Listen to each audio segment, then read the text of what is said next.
Hello and welcome to this special series of episodes called 29 Days of Magic. During Black History Month, the month of February, I'll be interviewing a Black woman a day who's from business and entrepreneurship.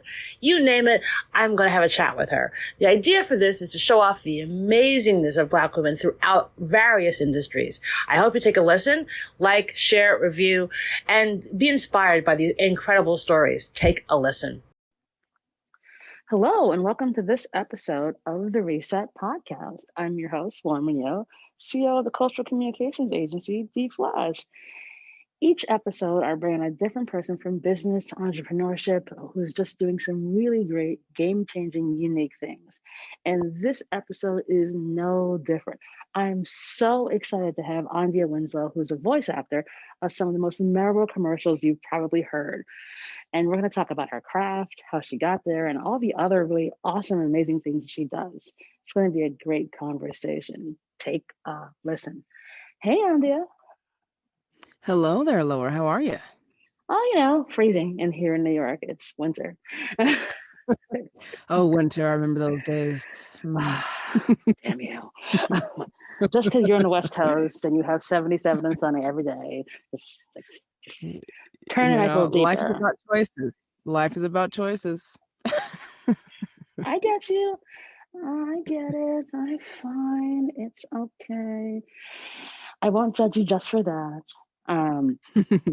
Even though I'm freezing in New York, the podcast remains the same. And so the first question stays the same. So, Andia, what was your first job? I'm quarantined with my parents in Arizona right now, so I've had a lot of time to reminisce about the past. And I asked them this question to make sure that I knew for sure what it was. And we collectively agreed my first real job, my first real shot at entrepreneurship was my lemonade stand called Ladybug Refreshers. And I was about 7 or 8 and it was summertime. And we lived on above a green belt where I grew up in Seattle. And so I would bring my cart down that my dad made for me. And I had a sign and it was, outfitted with art. And I had 3 flavors and I had crafty as well. And I was making more money as an 8-year-old than I was maybe later in my life when I was doing odd and end jobs and freelancing. Thinking back, oh man, it's quite a memory. It's a good one though. So at 8, you were basically a boss lady, and you knew what you were. You're like, I know how to actually sell effectively this lemonade with the appropriate amount of art to get people to come in. That's right. I knew then that it was an experience. It was about experience, not just buying goods or services. So that was that. And I'm a salesperson professionally now, I guess. So I guess it's all full circle, cyclical. It all comes full circle. I mean, I have to say that's probably you're working on the second. So one person was a baby model as their first job on the podcast. And I was like, what? That's a thing. But 8 years old, well, you're actively aware of what you're doing and selling and doing and actually making money.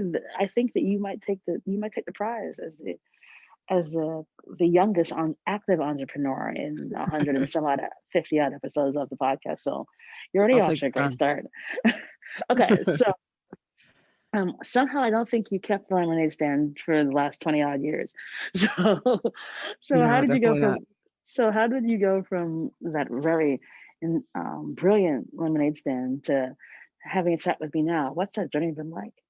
That journey has been all over the place, not just physically.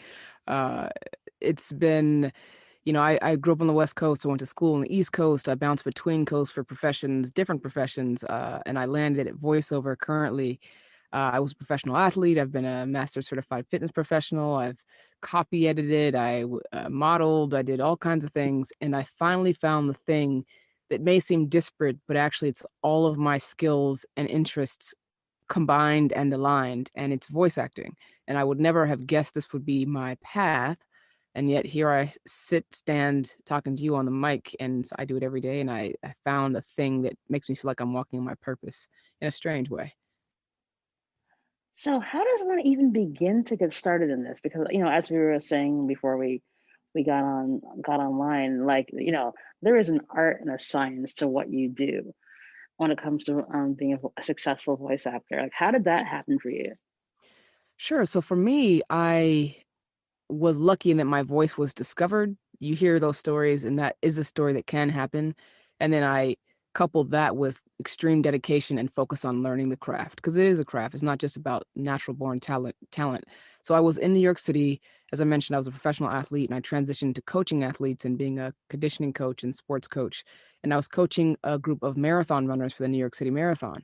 And one of the people in my cohort was an agent, and she said, "You should consider voiceover." I didn't know quite what that was. I think I knew in the recesses of my mind what voiceover was, but I didn't really know what it was as an industry.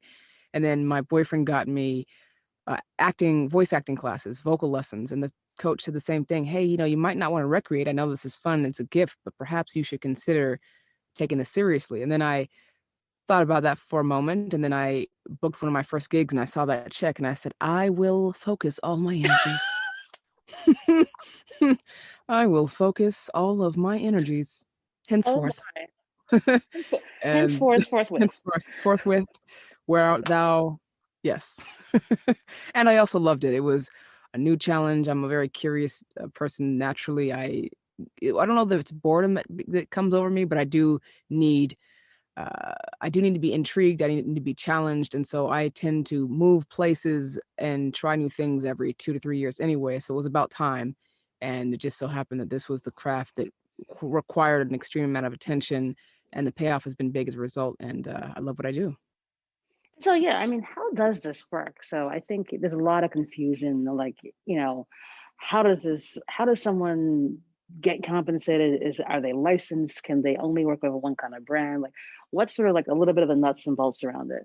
Sure, great questions. So first, I think voiceover needs to be explained. It's the voice explaining without the visual of the person speaking. So voiceover has several different genres. There's, your long form narration when you listen to the New York Times or the New Yorker. That's voiceover. That's narration. Audiobooks. You've got people who do what's called IVR. That's voicemail systems. You've got people who do the TV commercials, commercial voiceover, animation, cartoons. You've got video games. You've got toys, you've got e-learning, please turn to page 1, you've got telephony, you've got all these different things that different people focus on, right? So I think the first thing is knowing that exists. Then there are different levels of talent. So there's folks who are in the unions, SAG-AFTRA typically, or Canadian version, or the Actors Equity, and these folks typically garner higher rates that are preset by the union standard. And then in that, we also get, pension and health benefits for the long term of our career, the longevity of our career. So I'm in the union, so the jobs that I can compete for are jobs that pay me not only the session fee the day of recording, but also residuals. And residuals are how you keep making money over time. And so that's why it kind of behooves folks who are at that level to move up to the union, because you'll have these protections as you get older. Let's say you have a vocal injury or you're elderly and you need health care and you don't have a job. These are ways you can maintain your lifestyle after you're finished working. Sometimes some brands will require, or genres or categories will require exclusion. So for example, I was the voice of Volkswagen this past year, 2020, which means for a year of the term of that contract, I may not do any other car, truck, vehicle-based brands, because that would be in direct conflict with my Volkswagen campaign. Grocery stores, I'm the voice of Aldi. I cannot do Fry's or Albertsons or Safeway, because I'm the voice of a brand that has a category exclusion. But that being said, that means I'm going to have consistent work for a brand over time. Right, right. Wow, I've not. I'm learning so much here.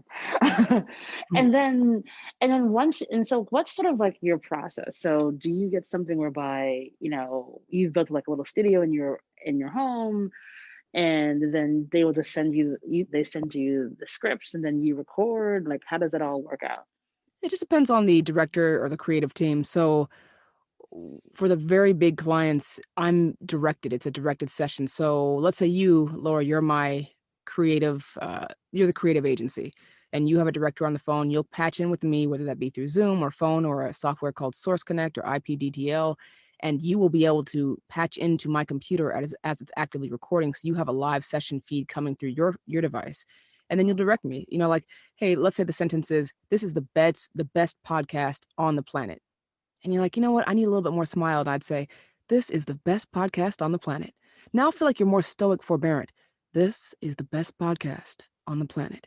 And so it's this kind of give and take creative Right. real-time action that helps you produce, a 15-second commercial. You see those commercials and you think, oh man, they got paid that much to do nothing. Those sessions can be, 4 hours or less. I think I was the voice of Coca-Cola for a couple years back, and I had a session where all I did was say, mmm.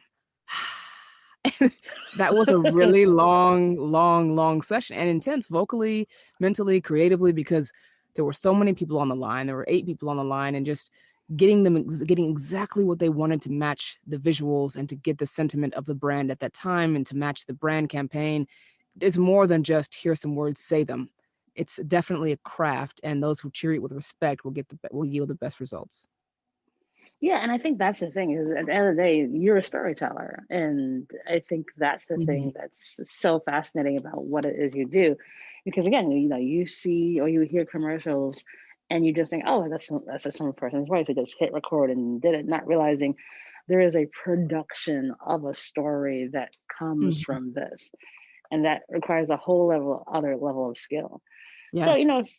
so if someone was like, hey, I want to like get into voiceover, like what are some like kind of top 2 or 3 tips you think are kind of good things for folks to understand? Top 3 tips. 1, you need to know how to read. I'm trying to you infuse know, some comedy, but also, there's truth in jest. So reading that is seems fundamental. fundamental. Yeah, must be able to read good. I learned And it. Yeah. and I think I say that to people and they think I'm being sarcastic. I'm not. You give someone paper and you ask them to read, and a lot of times there's no level of reading comprehension. They don't they don't adhere to grammar. They don't read words as written. They don't pronounce things in a non-geographical or geographic kind of agnostic way. They tell on themselves where they're from. Oh, that person's from Atlanta because they say TV or insurance, for example. So um, it's things like that. You need to be able to read what's given to you on the page because that's what the client will require, especially if it's a short spot for commercial, for example. Ad-libbing, a lot of folks will ad-lib right in the beginning. I'm like, no, respect what the client the requests. And then when you build rapport, then you can maybe ask, hey, can I give you a little bit of my flavor or can I vibe on this? And that's when you start making magic. But can you read? And so the first thing I want to tell folks is start reading, and not just reading to yourself, read aloud at the volume that you would actually speak on a mic. Don't whisper, because whisper vocals are not the same as reading aloud. In fact, you might read better when you whisper. So read aloud everything. Read your New York Times in the morning, read the menu, read your social media stanzas, read out loud at speaking volume to help understand what that looks like and sounds like. And also to help you with your sequencing and your rhythm, because rhythm is all about sequence of events. Do you read and understand where you're supposed to billboard a certain word, meaning highlight a certain word in a sentence to help with comprehension? Do you know how to come down or up on a sentence for effect? These are all things that are part of the craft. Another tip would be to start watching and consuming content. So start listening to the apps like Autumn that are having narrators read back at you or audiobooks. Listen to the commercials. Don't switch through them when you're watching streaming. Don't pass through the commercials. Listen, you want to identify different genres like, hey, that voice type there is the mom next door. That's the best friend in the know. That's the hardworking man from the Midwest. That's the kid who's eager to get out of their house. And then once you do that, you can figure out, where does my voice print, where does my vocal type perhaps fit in? What can I replicate in my own work? And that's what I would suggest. So reading and consuming sounds. People will not understand how to do that. It's like, they're like, because reading is fundamental. I mean, like it's interesting because, for me, it's always been like, because folks ask me, oh, how did you get to do all this stuff? Or, Mhm. and, and I always say it's by accident because I actually so I'm dyslexic. So I have a hard time reading off of paper. And Mm. so so like usually I memorize everything. So if you've ever Okay. seen anything I do, I always like do it by memory. So like I'm not looking at the paper, because if I look at the paper, the words all get kind of jumbled up. I see. And so I'm always fascinated by people who can just like sit there, look at the paper, and be able to just like become that character. So It's I, interesting you I say that though, because I met a talent who's blind and she's phenomenal, but she does what you do. She will memorize what her copy is. And there's other folks who do have dyslexia and dysgraphia, and what they do is they memorize it or they take a picture of it in their mind, they can see it, and then they will reflect what they captured. And as you get better at this, it comes easier. So if you gave me a paper and you said, this is your script, I could look at it maybe for 30 seconds and then put it away and know it. I don't even think that I call that memorization. It's just like I ingested it and it's in there now. yeah, And you, it's you just have to part do of that it. because you got to make changes real time. Let's say they say, hey, Laura, let's make that an and. And there's no time for you to go in and scratch it out. And it's just, they want it quickly. Let's keep it moving. It's like, let's go, let's go, let's go, let's go. Mm-hmm. Oh, okay, so basically, you're kind of pushing me towards like, so yes, Laura, you should work on trying to do something in Yeah, I'm voiceover. basically trying to make you, yes, I'm I trying to make see. you a voiceover actor in I this see. podcast interview. Yeah, I see how you're selling me in my own podcast. Okay, I see how this goes. All Listen, right, I mean, fine. I'm just trying to, you gotta, it takes a village to raise it, Laura. This is, it totally does. I get you. I sees it. I sees it. But it's really fascinating about you because, like, obviously, I've watched for years, like, because you also do a bunch of other stuff, because, like, you're a golfer and you are incredible in fitness. Like, how do you navigate all of the different boxes of you on a daily basis? I mean, I think I struggled with that question myself for many years. And what I found is I need to delineate time for this, time for that, time for that. So I actually put it in a schedule and I set an alarm. So, hey, look, time for auditioning is over. You need to move on to this. And that was the only way that I could, because I get obsessed by things. I'm obsessive and I dig in and I can't get out. So I would have to set time limits. And there's also this book that I read a couple years back called Daily Rituals. And I was like, how do these brilliant people, poets and novelists and scientists, philosophers, how did they create this incredible body of work? How did they do that? And I read this book because I wanted to see, are they doing something different than I am? And actually, they weren't. A lot of them were taking these 4-hour walks in the morning and they were doing calisthenics to get their mind and body primed. And they were taking a break for tea and they were taking a break to sit quietly and think. And I'm like, oh, I'm not doing it wrong. I'm doing it right. Because if they're all doing it, minus the drugging and stuff that a lot of them did. Separate of that. Except for that, everyone's journey is different. And for me, I think I need to just make sure that I stay aligned with scheduling. And that's how I've been able to, serve different parts of my creative need. It's all about the schedule. Like, a friend of mine actually has a book coming out, I think this week, called The Rituals Roadmap, where it's all about the different types of rituals that companies and employees can do, to navigate, especially during this crazy time of COVID, where everyone's sort of what you thought you used to do versus what you do now are totally Hmm. different. But having some sort of regimented thing, like, this is the thing that you do, and then you stick to it. 'Cause I also think that this kind of gives you a good mental order, where, like, I've done this, now I do this, now I do this, now I do that. Right. I Uh, also found that writing things down, like I would keep script of what I did. And at the end of the day, I'd say, oh, that's how I use my time. Because especially last year, I'm like, what did I do all day? I have nothing physical, nothing tangible to show for this entire 24-hour period. What was it? And now that I can look back and say, oh, from this time to this time, you were with the dog, then you make those phone calls, and you went to the bank, oh, I see. Okay, okay. I don't feel so bad about the day, even though I don't see anything in my face as a result per se.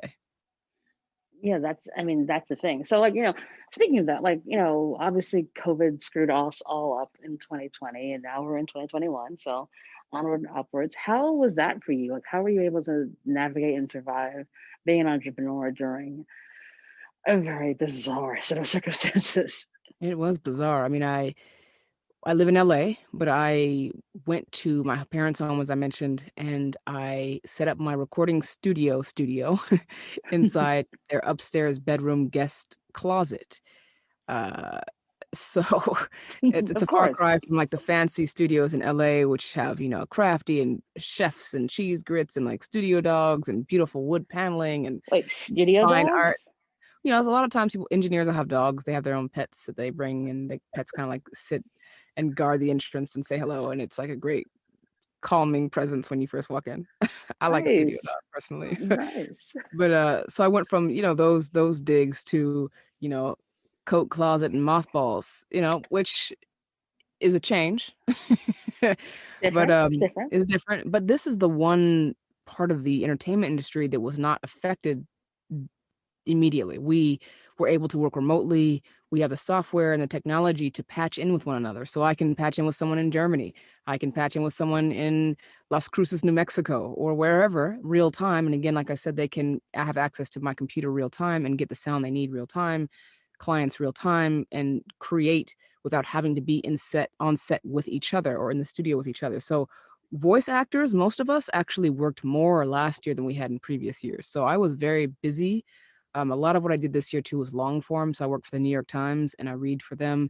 And so I would be in my closet in the darkness, in Arizona, 120 degrees, sweating, reading stories about Black Death and COVID. And it was a very Oh boy. depressing time because I would read these stories and be locked in this closet with myself and thinking about what's happening and what the words mean and why these stories need to be translated and shared in a way that people can ingest them and digest them. And it was a really interesting year. I think I said the word COVID, like 5,627 times, and injustice and, supremacy and systematic racism. I said those words, probably the same amount of time. So it was a really somber year professionally, and that I had to read the generation's news. So in a way, I was the voice of a generation for many people because that's how they got their news, is hearing me read it. And in addition to the commercial work or video game work, which is always fun, this was the stuff that took up the lion's share of my time last year. And it was very sad. There's no way I could escape what was happening on the outside, inside my closet. Eek. Oh, that's got to be so rough because, like, you're absorbing all of that as taking in every single word and then saying it over and over and over again. Hmm. Yeah, damn, that It's sucks. intense. One day I think I'll write about it, and then I'll read about writing about it I was aloud gonna in say, my like, I was like, closet. yeah. It's It'll like, be very meta. yeah. I was gonna say, it sounds extremely meta. But yeah, but that's the thing. It's like, when you are the voice of a generation and providing that need. I think that more. I think I listen to more books and articles, and obviously other podcasts last year than I ever had before because I just like went for tons of walks and bike rides. Like I, Hmm. finally gave in and bought a bike, even though I live in New York City, because I was going to only ride it on a safe path up and down the Hudson Greenway. But like Did you I name got it? my bike. Yeah. No, Come on, I didn't. Laura. I didn't name my bike, even though you know why? Because it was expensive as fuck. So Even like, more no. reason to name it and make its place known in your life. Oh, I mean, it is a midnight blue Cannondale. So there you Oh, go. oh, Uh, fancy. so if I was gonna do this, I'm gonna do it. I love it. But yeah, I absorb so much more because there is something about the auditoriness of it all that Hmm. it sticks further in your brain because I like remember kind of random facts from a book I listened to on one of my bike rides, and then I was like in conversation like spit it out, and my friend's like, "What? How did you even?" I was like, "I don't even remember where I heard this," but there is something about how voice does really stick with you, Right. and when you're trying to learn and absorb certain things either you didn't know or you hadn't given a whole lot of thought to. So it is really special and unique what you're the gifts that you're able to give to folks. Um, so it's a good thing. Uh, Yeah. so I mean, even if you think looking about back, no, go go ahead. ahead. I was gonna say, even if you think about movies, for example, if you've ever watched clips where they take out the soundtrack or they take out the actual ambient sound and it changes your entire experience of consumption. You're like, that's not the same movie. That's not the same scene. Sound is sound is incredible. And so I think the other thing I've really focused on this year was the gift of being able to hear. You know, being able to Totally. hear and communicate through sound. I mean, I think one of my first friends growing up was deaf, hard of hearing. And so I learned sign language early on. And I would think, okay, well, she can't hear, but we still can communicate. But then actually this pandemic, I watched The Sound of Metal about this drummer who goes deaf. And I don't know if it hit me differently now at this age, but I was like, dang, if sound left my life right now, I would be destitute at first because I rely on it. I rely on You my really voice and do. Yeah. hearing, and it's what a gift to be able to hear real time. Anyway. Yeah, it's so fascinating because obviously, one of the things that's happened, with music this year is that like folks have done all kinds of mashups and or like they isolated the audio from like classic songs or took out Hmm. all the background tracking and you just hear like someone straight singing. And like it's incredible how different people sound. It's Oh yeah. so fascinating. And whether it's like someone who's like big and famous or just someone who's like up and coming and you just hear the richness of the vocal of their vocal tone and you're just like, I'm just gonna sit here and like absorb this all. It's just Right. fascinating. Or the shallowness. Oh, Sometimes you well, hear both, you're like, huh, hey, interesting. yeah. It's I a usually use marvel dark of cloud. branding. So like I love how like you have become me in this interview because usually I'm the dark cloud here. It's not a dark cloud. It's just a passing cloud. It's an Honest. Yeah, observational cloud. observational. Yeah, I can't Of listen to course. certain things anymore. For example, you go to a yoga class. Now I gotta be very specific. I need to know not only what the instructor's standard of care is, but how do they sound? Because I can't do. I'm not an audiophile, but my taste in sound since I started this career has changed, and also I can't hear certain sounds. I mean, that's not what I mean. Certain sounds irritate me Take in the a hell out way of that you, I've yes. not. And apparently, there's a condition. I forgot the name of it, but certain sounds will actually give you a physical, visceral response that's negative. I learned I have that, and I didn't know I had that Wow. before. So now I have to be very sensitive to what I, consume or which teacher is instructing because I can't take. And now I can't take this, please. Oh This God. next asana, I can't. The vocal fry and Oh. rising terminal. Mm-mm, no, no, Mm-mm, no. no. I mean, I oftentimes Next. like when I've heard vocal fry, I'm like, this is making my ears bleed. What? I cannot. That or asthma. Like I can't do asthma Oh either. I'm yeah, just like, oh, this. Like, are you trying to murder me? Like yeah. slowly, like it's death by a Or thousand cuts by like hearing that. Ooh. mukbang and all that stuff. I'm like, wow, that's a lot of slurping. Don't know if I can do it. Yeah, it's weird. I mean, like I've always had the thing, like I have horrible vision, so like I'm practically blind without contacts or glasses, but I have really great hearing, oftentimes to my own detriment, because Hmm. I can hear stuff from way the hell far Hmm. away, and then I'm like, I didn't need to hear that, Listen, even if I have Laura, headphones on. you're built for this craft. I'm telling you. I mean, I don't know how many other times I have to say it. Listen, this Lord have might be mercy. this might be an intervention. What have I done? What have I done? I should never have put this link up about who wants to be in the podcast because we have problems here. What else? Mm. Any whoozle. So, you've been doing this for quite a while. You've been very successful at it. What would you say has been like the one commercial or reading that you've done that you felt like the most proud of? Oh, wow. There we go. Haha. Mm. I would say this summer I read an article called On Witness and Despair, and it was the most difficult thing I've ever read because it was so raw. It was by a author named Jesmyn Ward, and it was in Vanity Fair, and it was. I cried.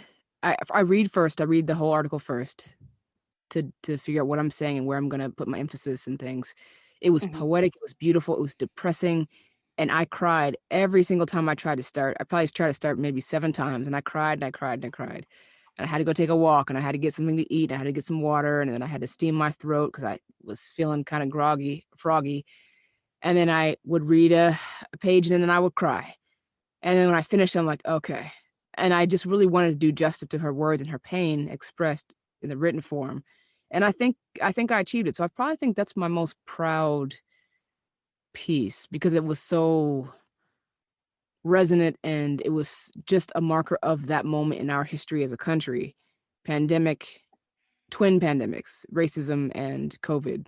And it was just so real to me at the moment just because we're all depressed, we're all repressed, we're all seeking to get out of this and we can't, we're stuck, we're almost suffocating. And that's how it felt reading that piece.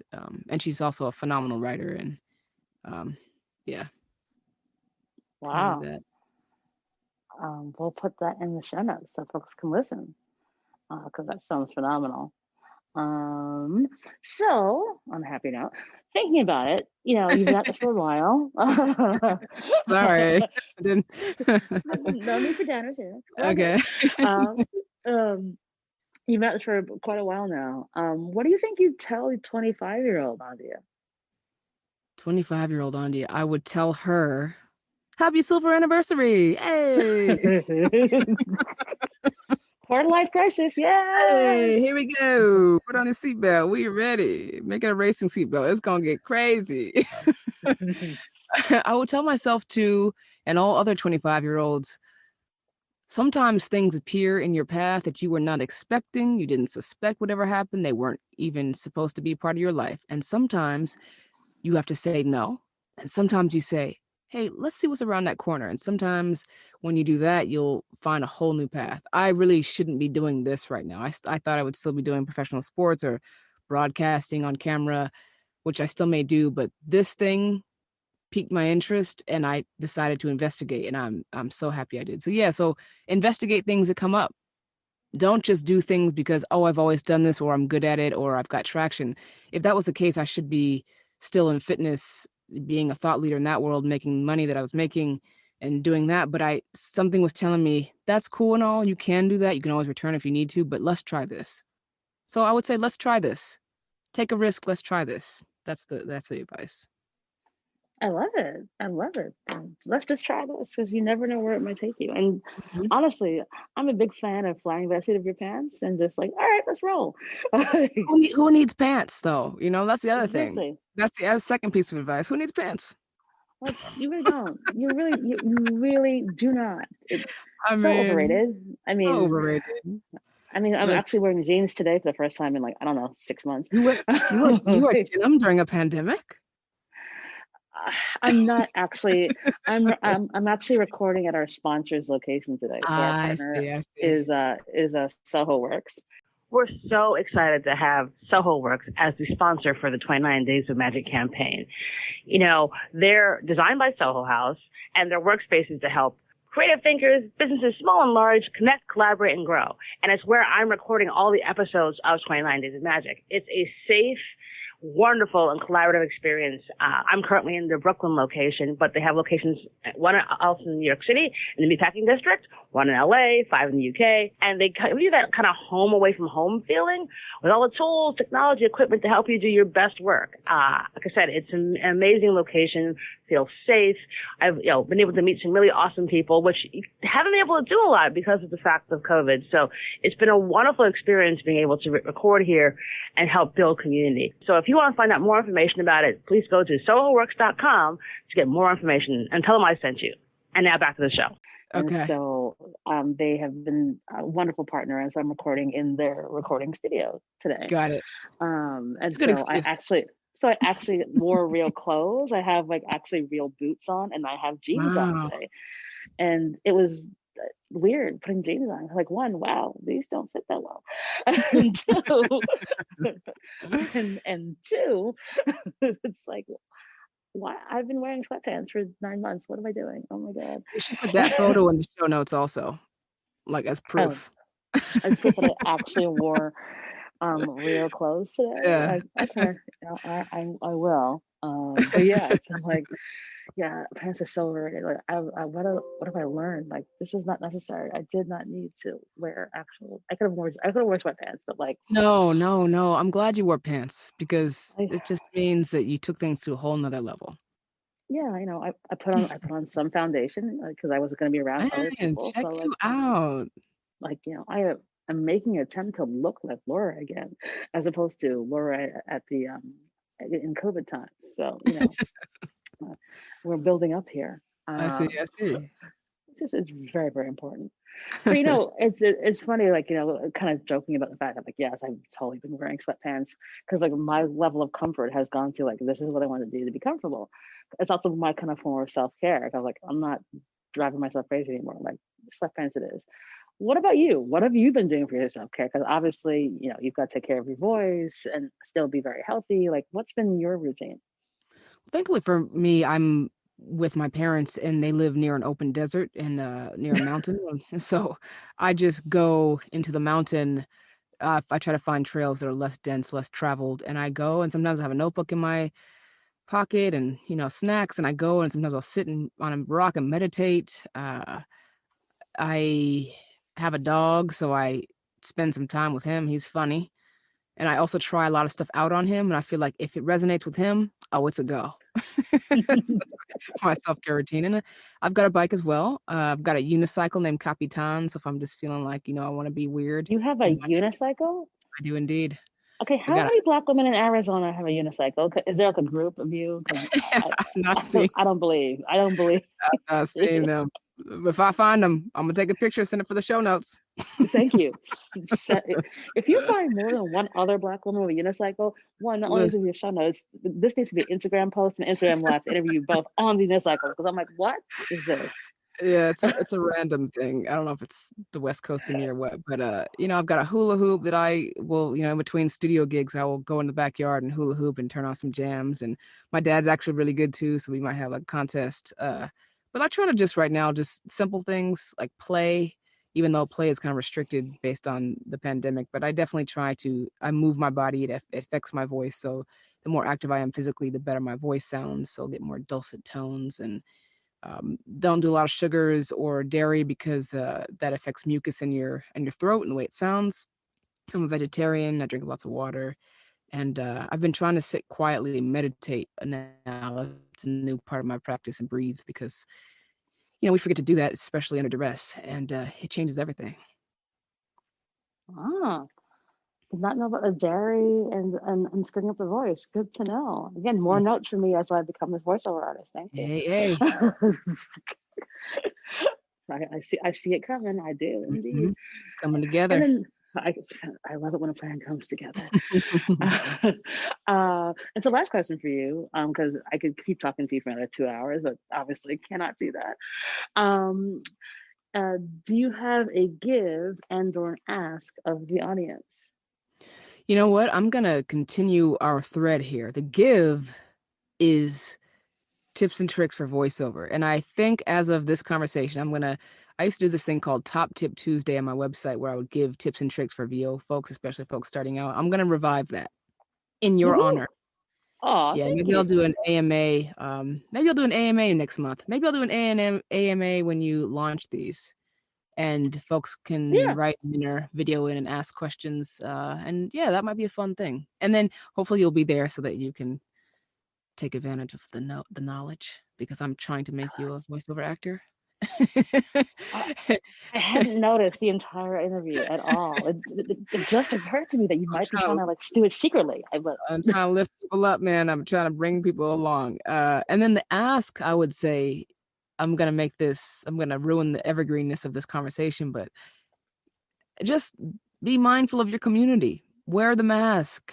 Be respectful of science because we're trying to get out of this. I'm trying to get out of it. I'm trying to have a hula hoop unicycle, you know, burrito party on the ocean, on the beach. And I can't do that until everyone, you know, complies. And also just, I mean, watching what's happening to communities um, around the country is really sad.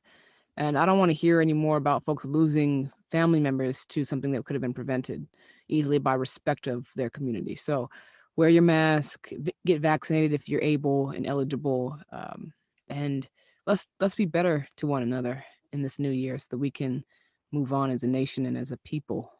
Humanity. Let's try to infuse more of that, the heart back into who we are as beings on this current planet we're on. And that's what I'd say. it's like you're a professional or something, because like that was perfect. Oh, What do you like talk for a living or something? I I don't know. mean, some may Like, say, some may say. that was wonderful and so true. It's like wear a damn mask. Oh my God. It's like It's easy to do. it doesn't so even more fun confession. So I'm sitting in the studio recording. I'm wearing a mask while we're talking. Mhm. So anyone tell you that you can't tell and how you people can't hear you? Well, we just chatted for 45 minutes and I'm wearing a mask. So Show notes, show notes. This I can't wait. I so, can't wait to read these show notes. Gems, so baby, gems. these are the things, y'all. So like it there I don't want to hear it. You can't do this. Oh my gosh, Andy, I mean, after all this time of like, chatting online and never actually speaking in person, to have this conversation has been such a delight. I've enjoyed it. Thank you so very much. Thank you. Thanks for the platform and congratulations on the success and telling all these really dynamic stories. It's been fun to listen to. Awesome. So, for our amazing listeners, I'm going to throw in the show notes where they can find you and some of your amazing work, as well as wear a damn mask. and Cool. and with that, that is our show.